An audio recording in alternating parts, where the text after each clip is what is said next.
This is the new Renault Megane R.S 280. It's the latest in a long line of hot hatches from Renault, and I think they've done a particularly good job with this one. So today we're off to the classic motor hub, and we've got a couple of other hot hatches in tow, and we've got some lovely cars as well. So we've got an Alfa Romeo GTA, we've got a Clio Gordini, and we've got a Seat Cupra 300. Join us and enjoy the video.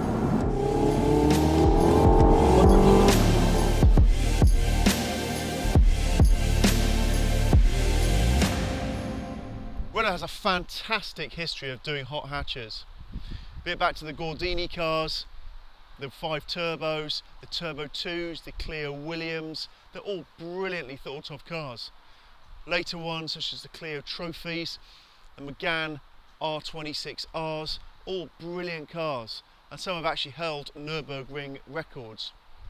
A version of this actually held the Nürburgring record for front-wheel drive cars for a while. It's something that's heavily fought over between the manufacturers. Have you ever met Miss Lindy? She's a gal with the bright red hair. Now she stands high from all the rest. You know her anywhere. Well, she's mine. Yeah, she's mine. Well, I love that little girl. So what's this car packing under the hood? Well, it's got a Renault Sport 1.8 turbocharged 4-cylinder engine. It's got 280 horsepower, just under 300 pound-foot of torque. It'll do 0 to 60 in 5.8 seconds with the 6-speed manual that this car's got. And it'll top out at 158 miles an hour. It's certainly not short of the static figures that this sort of car should have. So this particular car starts at just under £28,000. It's really competitively priced up against its rivals. And this car comes with a cut package. It's extra £1,500, but you get the stiffer anti-roll bars, the lowered suspension, and really crucially, that limited slip differential. One of the unique features of this car and in this market is the full control 4-wheel steer. The rear wheels turn in the opposite direction to the front wheels in particularly slow and tight corners. Gives it a really tight turning circle. And in conjunction with that limited slip differential, really enables the car to be able to grip firmly at the front and steer around at the back. It really is quite clever. It takes a little bit of getting used to, but it is a very clever system. At higher speeds, say on the motorway, when you're lane changing, the rear wheels turn in the same direction as the front wheels to aid stability. And again, that does work well. It's not a feature you feel in the same way that you do in the slower, tighter corners, but you can tell this car is very stable at high speeds. This car comes particularly aggressively shod with some pretty big tyres. They're 245 35 19s. They've got some lovely red brake calipers and some pretty big brake discs. I've got to say, it stops absolutely brilliantly. There's certainly no shortage of stopping power on this particular car.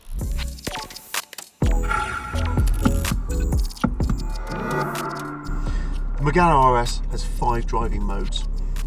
Its standard mode for starting off with is neutral. The other 4, comfort, sport, race and personal. Personal allows you to individually configure it to your driving preferences. To change the mode, you press the RS drive button. Is it better to be on the steering wheel? I think it would be better.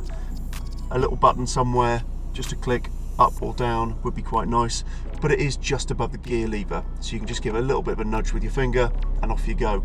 And you can probably hear straight away it adjusts the revs when you go into sport mode from neutral. But you can tap into comfort when you just want to lope along and the dials go into blue, which is quite relaxing. Neutral, just black on white. Race goes into digital mode on the dashboard, but you can configure that. But it also turns the ESP off. So it's basically the same as sport, but you get a little less traction control. And then personal allows you to configure it, whether you want a bit more noise from the exhaust, how you want the dials, how you want the throttle response, so it allows you to play around with it. Obviously what this car doesn't have is the adaptive dampers that other models do have.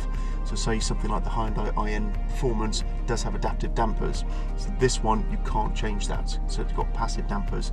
So however you do configure it, some of it is just down to preferences rather than how the car is actually going to grip the road. Just have a very quick look at what you can do in personal mode. So tap on personal, and there is a lot of configuring you can do.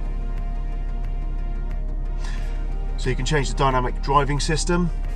There's a lot going on here. Exhaust sound, climate, engine sound design, and even the ambient lighting. So depending on your sort of preferences, you do have 5 colours to scroll through: green, red, blue, purple and yellow, and even its intensity. So you can certainly have the interior ambience to your preference. So as you can see from the dashboard and the central screen, you've got 4 different styles to configure to your tastes. So style 1, you've got a little bit more of a contemporary white on black. Style 2, obviously in sport mode, you get the red ring around the side, which is rather nice. Style 3, very much fully digital.